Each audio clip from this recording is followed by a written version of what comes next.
Hey guys, welcome to my channel. My name is ReadingBear and I hope you are ready for some more stories. And today, we'll take a look at some new malicious compliance content. If you enjoyed my content, please don't forget to subscribe to my channel and post some bear emojis in the comment. And now, let's dive right into the stories. First one is titled, HR tried to get rid of my dad right before he was able to get his pension. My father worked for a Forbes 500 company since the 70s. Moved up the ranks as a software engineer and management, has patents for the company that saved it millions of dollars. He's almost to pension age and suddenly HR starts making his life miserable. He noticed this trend was happening to some of his coworkers when they were getting close to age 60 as well. HR lady calls him into the office and says that he was not punching in and out at the correct time. My father, an engineer, is very detail-oriented. He knew that these were false accusations and asked HR to prove it. They came back a week later and couldn't prove it. And he said, "Of course you can't. I have been driving the corporate carpool bus from a major city 40 miles away from the company for the last 15 years. I always have 16 witnesses on my clock in time and I haven't been late in 15 years. HR lady came back a week later and they said that they were going to fire him for letting people into the building without badging. He asked to see when and where he was letting someone into the building without badging. They showed that he held the door for his best friend who had also been working there since the 70s, who had his foot cut off after having type 2 diabetes. He was in a wheelchair. Prior to this, my dad took the chief of security out for lunch and told him about how this company wanted him to leave before he got his pension, so he got some footage of his own. My dad said, "That is very interesting. You are going to fire me for holding the door for my best friend of 35 years after his foot was amputated and he was in a wheelchair? Fine, then I hope you fire the CEO and yourself as well." He then proceeded to show footage of the HR lady holding the door for his friend and the CEO holding the door for his friend. My father ended up staying there until he got his pension. Edit. I don't know his finances and he probably wouldn't have lost the whole pension, but there was a definite financial difference from being fired prior to reaching age 60 and making it to age 60. Next one is titled, "The Time I Made a Navy Officer Repeat Himself." First, some background. Way back in 9900 when I was a senior airman, E4, on my first long-term TDY, 90 days at the BCAOC in Vicenza, Italy. I worked in the Request for Information, RFI, section.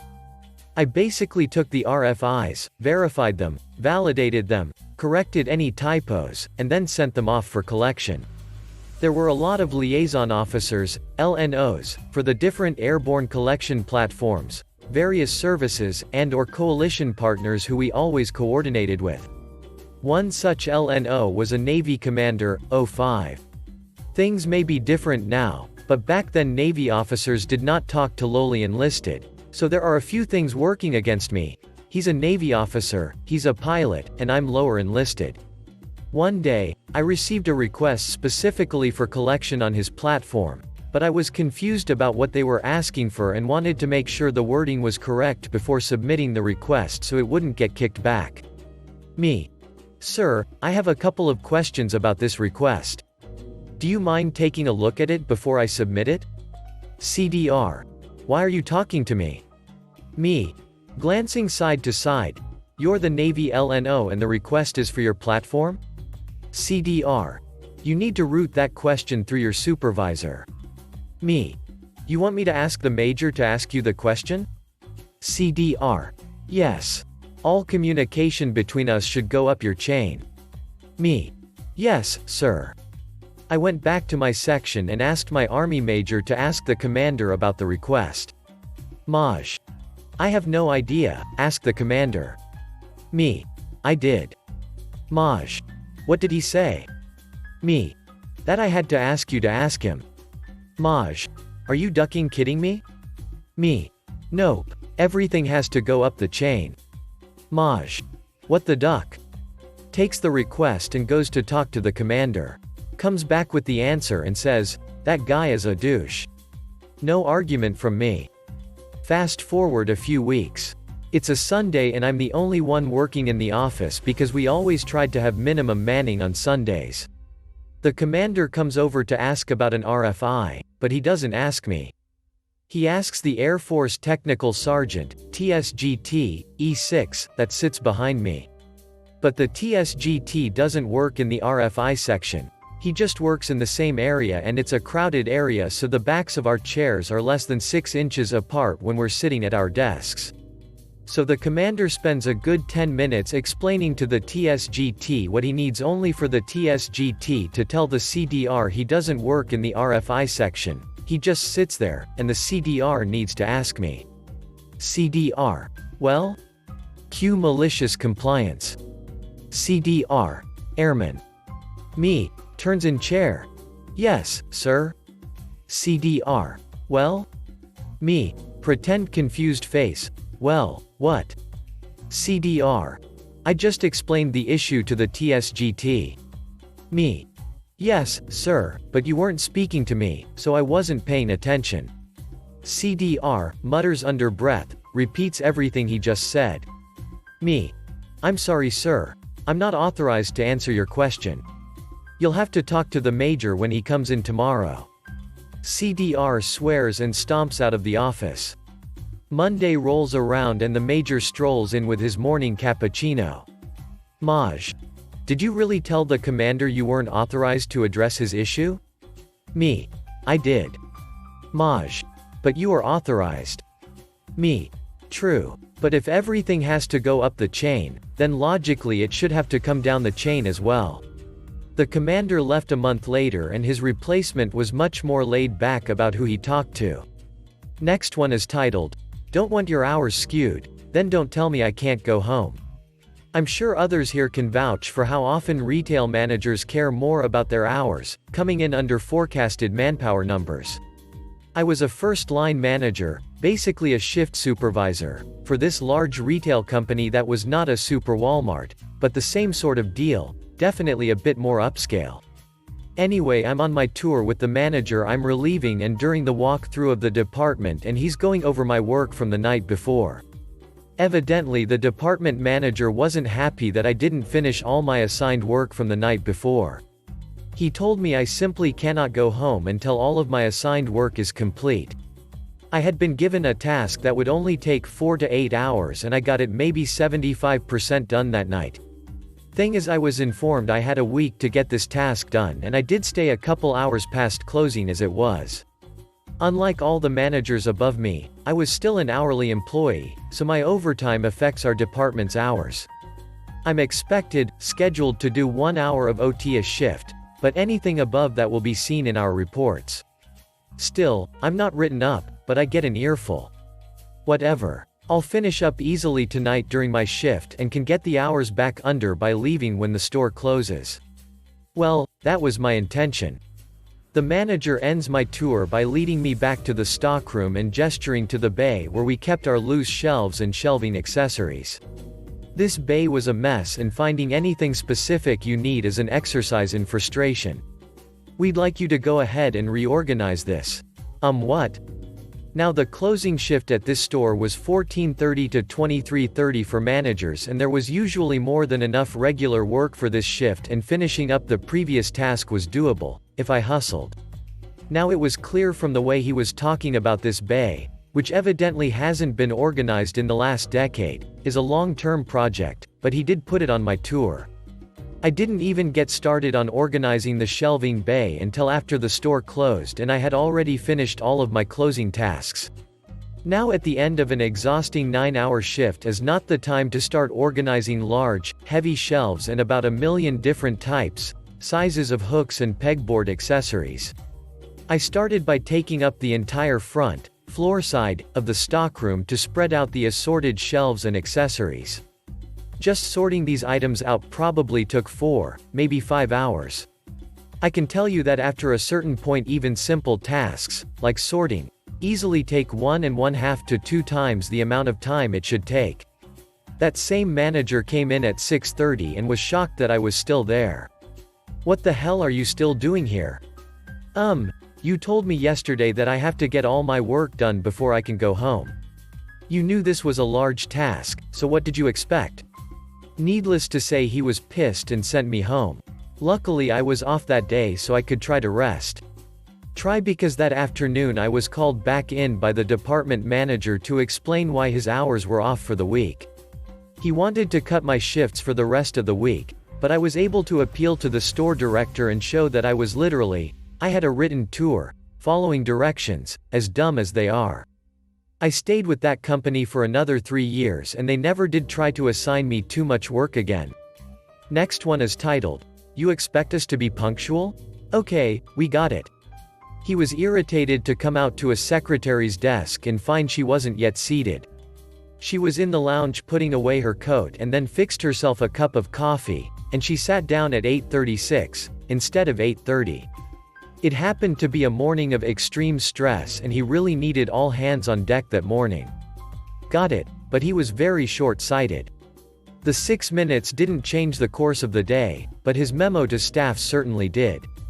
He circulated a memo to all staff which said something to the effect of, "The day begins at 8:30. Not 8:36 or 8:40, or when you found a parking space, or when the coffee was ready. If you need more time, plan your day accordingly and make your cup of coffee, and find your spot, and hang up your coat, earlier than normal. 8:30 means in your seat, at your desk, ready for the day's work to begin. Not coming through the door." Okay, we got it. Well, I was a paralegal at the time, and I put in so many more hours than the 40 hours I was paid for. I arrived early, left late, frequently delayed lunch, often didn't take breaks on busy days preparing for trial. Every single employee was grumbling, not just the secretary. As it happened, I was the most affected, in a positive way, actually, by this policy memo because I was the staff member who had the most lost time from working beyond my schedule. I was never late, so he didn't have a problem with me, but he also abused my time more than anyone else. There were months where I never took so much as a coffee break. Often ate lunch at my desk while working. Seldom left at closing time. Often came in on Saturdays or Sundays to help get ready for Mondays. I just always shrugged it away and took it as part of the industry. A trial litigation practice is stressful and schedules need to be fluid. He didn't appreciate that, so we responded as a group of 16 employees with total solidarity. We were at our desks at 8:30 a.m. We left our desks promptly at 5:30. We took our breaks and our lunch hours exactly on time. It was a disaster. I was the first to respond. "Sorry, I can't help right now. My lunch is 12 to 1, and I have to stand up at 12, and sit back down at 1, so this copy project would make my lunch 12-ish to 1-ish. I'll start on this at exactly 1:01 p.m., when I'm back at my desk." I also left at exactly 5:30 p.m. I stood up, put the cover on my typewriter, and cleared my desk. He said, "Can you just," and some paperwork in his hands. "No, I'm sorry. My day begins promptly at 8:30 and ends exactly at 5:30. I'll help with that tomorrow." I left. Everyone did the same, all week. "No, I'm sorry, I'm required to take a 10-minute break in this hour." "No, I'm sorry, my lunch begins in 15 minutes at 12 o'clock, and that's 30 minutes of dictation you want transcribed. I'll begin exactly at 1 o'clock when I'm in my seat and at my desk." He realized the petty nature of his memo to staff within 2 business days, and sent around an apology memo within a week of disastrous results. He then sent us all out for an extended lunch of 2 hours, on the house. He didn't come. His memo said, "Go complain about your boss over a 2-hour lunch on me." Next one is titled, "We need an excuse to fire him, check his internet usage." This is more of failed attempt of HR being malicious with a sacking approach. In the UK, it's not like in the US, you can't just fire someone because you feel like it and with no warning. About 15 years ago in an old office of mine, there was a guy who was pretty useless, but he was union and knew all the workarounds, e.g. "You're not good at your job. Yeah, well, you need to give me proper training, etc." Anyway, he was useless and lazy, So management and HR went through all the different ways to terminate his contract, but it took ages. Eventually a new policy was introduced about abusing workplace internet usage for non-work related stuff, and it was a sackable offense. Usage was unlimited at the time, but they were able to track time spent on non-work sites. It was known that this guy used the internet for personal stuff, so HR said that to be fair and ensure he can't counter the argument, that 10 other random people in the department need to be checked over the same time period. So over the space of about a month, internet was monitored. From him plus the 10 random, although he used the internet a lot, he was by far the lowest user out of everyone they checked. Needless to say, HR soon backed down on that approach. Otherwise they'd have had to sack the entire department. I think he finally got sacked for operating his own business using work resources, but it took a long time. Last one is titled, "She did do what he asked her to do, technically." My dad frequently took my 2 older brothers, the only boys, out camping. He was former military and really into that kinda thing. Between scouts and at least 1 to 2 times a summer, it seemed they were frequently gone. So once my mom planned an at-home spa day for me and my 3 sisters. She worked full-time, but it was my dad's job that paid the bills. My mom was not a girly girl, but she was planning on going to the dollar store and spend $20, $4 each per person, on nail polish, hair clips, and accessories for girls ranging like 16 to 8-ish. My dad gave her a standard lecture about how they're broke, and it wasn't needed, and we, the girls, didn't even like that kind of thing, although she had already told us and we were all looking forward to it. So, like many things, Dad didn't see the need for it, so it didn't happen. But he would frequently spend over $50 each for snacks and food for the boys each camping trip, in addition to taking them to a local buffet on their way home. All told, with site fees and gas, over $250 a trip. My mom wasn't having it this time when my dad had left her a note with the supplies he needed her to pick up for the trip. Typically, this wasn't a problem as she worked at a local school, so she got out by 3 or 4, and he had a 45-minute commute one way. But she wasn't excited to be spending money to allow my dad to spoil the boys after just getting a lecture on overspending just the night before. Now, she tried not to let the kids suffer from their fights, so she got their food, with one malicious compliance. My dad had asked her to pick up 2 bags of marshmallows for s'mores, which she did. When he got to the campsite and unloaded the food, he noticed 2 half-sized bags of mini marshmallows. And to make it more of a screw you, they were flavored and did not work with s'mores. When my dad got back, he asked her about it and she simply replied, they were cheaper and on sale. We never did get our spa day, but my dad was more open to the occasional splurge when he was out of town.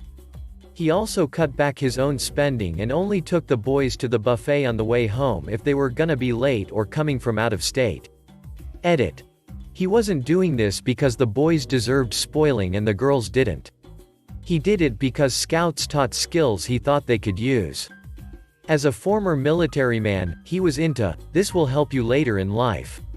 My mom barely wore makeup, so it never occurred to him that this was a need versus desire. He didn't see how to justify the expense, and we were super poor. Not sexist, just the way his mind worked. Thanks for listening.